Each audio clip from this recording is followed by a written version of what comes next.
voici différentes façons de faire des sapins. Tout d'abord, on peut utiliser un pinceau éventail qu'on va charger dans la peinture, un vert foncé. Et avec le pinceau éventail, on va, avec le tranchant, former le tronc de l'arbre.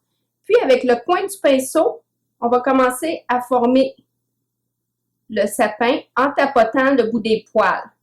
Et plus on avance vers le bas, plus on peut travailler sur le plein tranchant du pinceau. On va ensuite façonner le deuxième côté de l'arbre.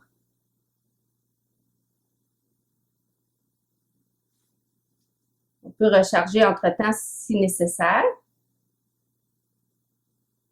Et voilà, on a la base de l'arbre. Ensuite, on peut venir ajouter un vert un peu plus pâle.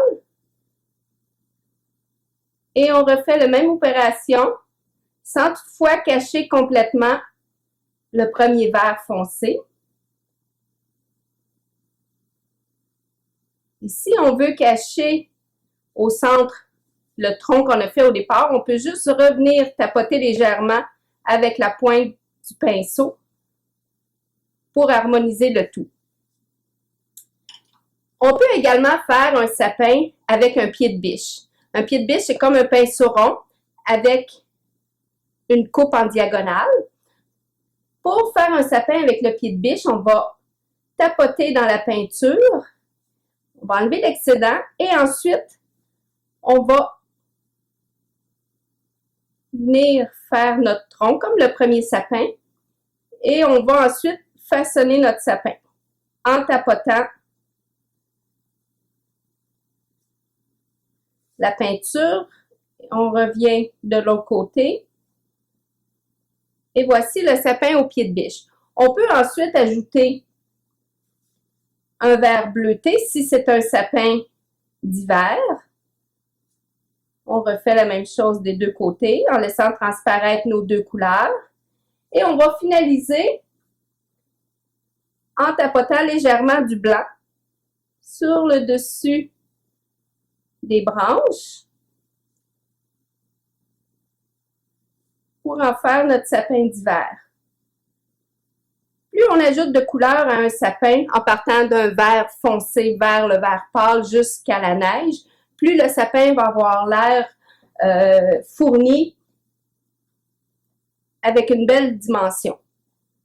On peut ensuite aussi utiliser ce qu'on appelle un pinceau foliage, qui est un pinceau à poil de porc, aussi en biseau, mais un peu plus aplati, lequel on va charger d'un côté dans le vert et la pointe dans le blanc. On va tapoter pour enlever l'excédent de peinture. On peut recharger 2 fois pour être sûr qu'on a assez de peinture dans le pinceau. Et là, on va partir de la base en tapotant le pinceau. Et c'est la forme du pinceau qui va donner la forme de l'arbre. Donc, plus on avance le sapin, plus on diminue nos coups de pinceau.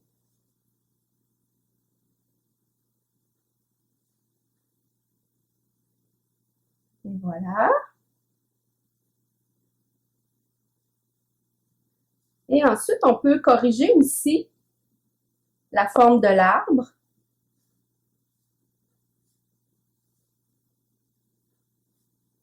En ajoutant quelques coups de pinceau. Et le sapin se fait par lui-même.